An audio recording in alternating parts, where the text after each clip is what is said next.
for the audience, these are messages we can put up on the screen here that Gavin Williamson, who I think you're his boss in the Cabinet Office, a government minister, sent to the then Chief Whip Wendy Morton. Now, I'm not going to read out everything they say because they're pretty vile. They contain some pretty unpleasant language. Is that an acceptable way to talk to a colleague?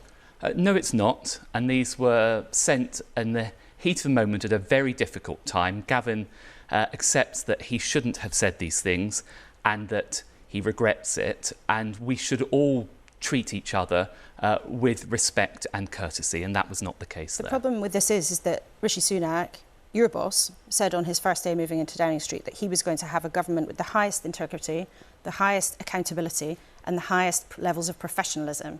He gave Gavin Williamson a job back in government, even though he'd been warned that there was a complaint of bullying.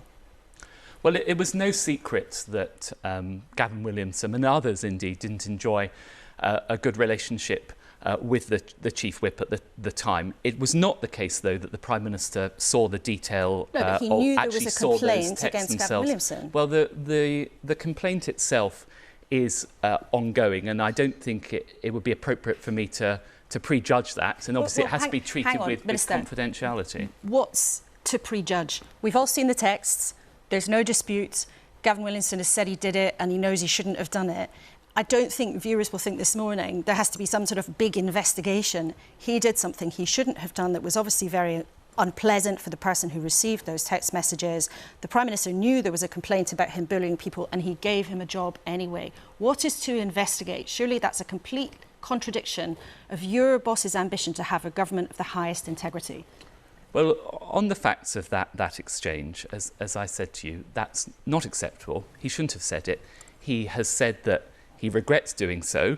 He has given some context, which was that this was at the time of heightened frustration.